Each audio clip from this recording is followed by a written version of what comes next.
इस वक्त तो पूरे मुल्क में मैंडेट ही पीटीआई के पास है और बाई इलेक्शन जो है उसमें भी पब्लिक मैंडेट पीटीआई को दे रही है। मुझे बताएं ना, अगर बड़े सगीर की तारीख में बताएं इतना बड़ा कोई पावर शो किसी ने करके दिखाया। हिंदुस्तान की तो पॉपुलेशन अब ज्यादा है, वहां मैं कहता हूं कोई करके दिखा दे इतना बड़ा पावर शो।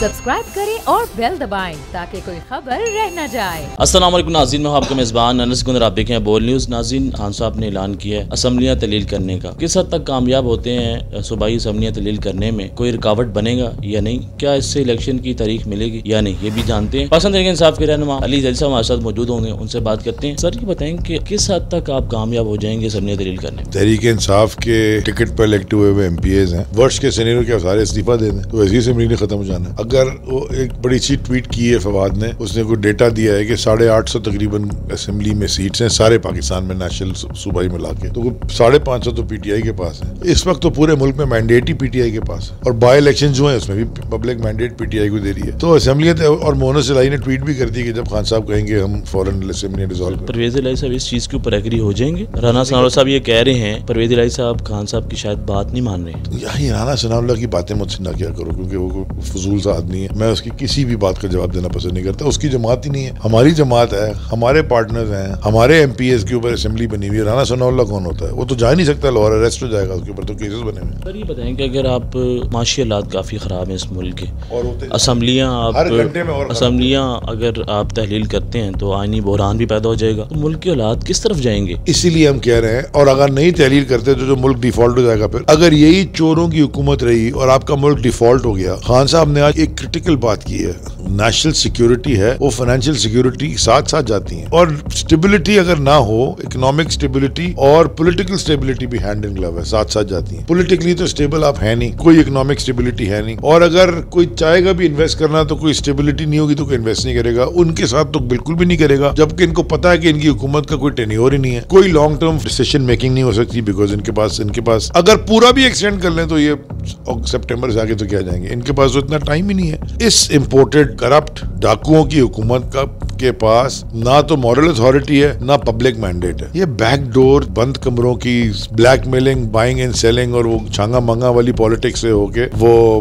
आगे इक़्तिदार में जब तक ये बैठेंगे पाकिस्तान माशी तौर पे तबाह हो जाएगा, बैंकरप्ट ना हो जाए। तो वो ज्यादा खतरनाक है कि आप कह रहे हैं कि जी इलेक्शन करा के जो चीजें ठीक हो जाए, वो ज्यादा। ये बताएं कि सिंध में और बलूचिस्तान में क्या करेंगे? हुकूमत बनाएंगे। तहरीक इंसाफ सूबा सिंध में अगली हुकूमत बनाएगी, सूबाई हुकूमत। जरदारी साहब को शिकस्त देने जा रहे हैं? जरदारी माफिया को हम हराएंगे और उनकी सियासत को दफना देंगे। कितने पैसे हैं आपके पास? पैसों से इलेक्शन नहीं, जुनून और पैसे की लड़ाई में हमेशा जुनून जीतता है। आप बार बार ये कहते रहे हैं कि सिंध के अंदर पैसा चलता है।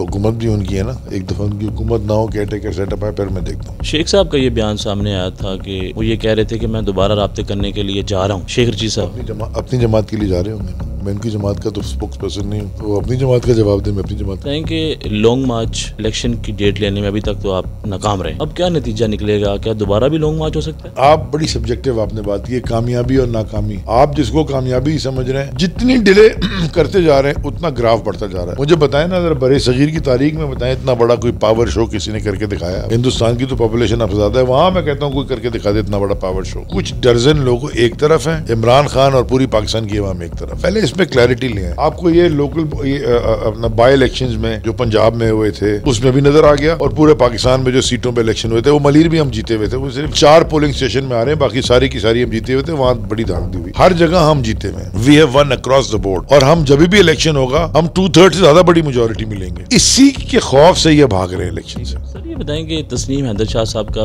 बयान सामने आया था, प्रेस कॉन्फ्रेंस हुई, और उसके बाद क्या कानूनी कार्रवाई आपने की है, और अरशद शरीफ शहीद को किस तरह इंसाफ मिलेगा? कौन देगा इंसाफ? जो पहले वाले आपने सवाल पूछा, वो जो गुजरात वाले साहब है नून लीग के, जो उन्होंने बयान दिया, उसके बाद उन्होंने और भी कोई बयान दिए कि जी वो मौलाना फजल रहमान को ऑन बोर्ड लिया और कोई धमाका शमाका करने का भी प्लान बनाया। ये भी उनके हिस्सा कभी कोई बयान नहीं कहीं सुना। जो ये हैं, उन्होंने इंग्लैंड के अंदर बयान दिया। अचानक पुलिस इंग्लैंड की एक्टिव है, वो करेगी अपने जो भी एक्टिव। अचानक क्या हुआ? नवाजी साहब और मरियम साहब यूरोप चले गए, उनके प्लेटलेट्स बढ़ गए। प्लेटलेट कम होने की वजह से पाकिस्तान गए थे ना, अब यूरोप में घूम रहे हैं, प्लेटलेट बढ़ गए तो वो यहाँ भी आ जाएंगे अरेस्ट होकर इंशाल्लाह। वो तो ये कहते हैं कि हमारा पूरा खानदान इस मुल्क की खिदमत के लिए लंदन में पैसे जमा करके खुदमत कर रहा है। अब मियाँ साहब वापस नहीं आ रहे हैं, उनसे पूछें, आएंगे तो जेल जाएंगे। जब भी भी आएंगे तो जेल जाएंगे। एब्सकॉन्डर है ना, भागा हुआ है ना।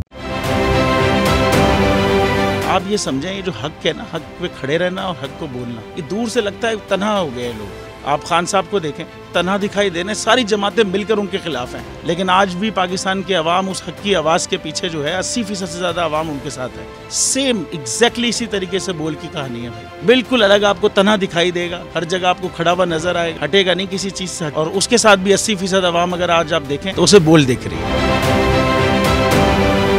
जाली केस है ना, ये हम पे उस वक्त बनाए गए थे जब हुकूमत यही थी, इन्हीं लोगों की हुकूमत थी ना। और ये जाली केस, इनको मैं नहीं कह रहा इस केस को जाली केस, इनको पाकिस्तान में क्या पूरी दुनिया में एक ऐसा शिकायत कुंदा नहीं मिला, एक ऐसा कंप्लेनेंट नहीं मिला जिसने ये कहा हो कि हमारे साथ फ्रॉड हुआ है। तो ये खुद ही बन गए कंप्लेनेंट और ये खुद ही इन्होंने खुद ही इन्वेस्टिगेशन की, उसकी खुद ही तफ्तीश भी की, यानी कि कंप्लेनेंट भी है, इन्वेस्टिगेशन ऑफिसर भी है। और इन द एंड इन्होंने फिर उसके बावजूद ये कोर्ट में जमा कराया कि जी ये केस जाली केस था और इसमें किसी किस्म जो कुछ एग्जैक्ट कर रहा था सब लीगल। ये मेरी बात नहीं है, ये इनके इन्वेस्टिगेशन ऑफिसर की बात। सबसे ज्यादा व्यूज और सबसे ज्यादा रेटिंग के साथ बोल आज भी रहा नंबर 1 पर।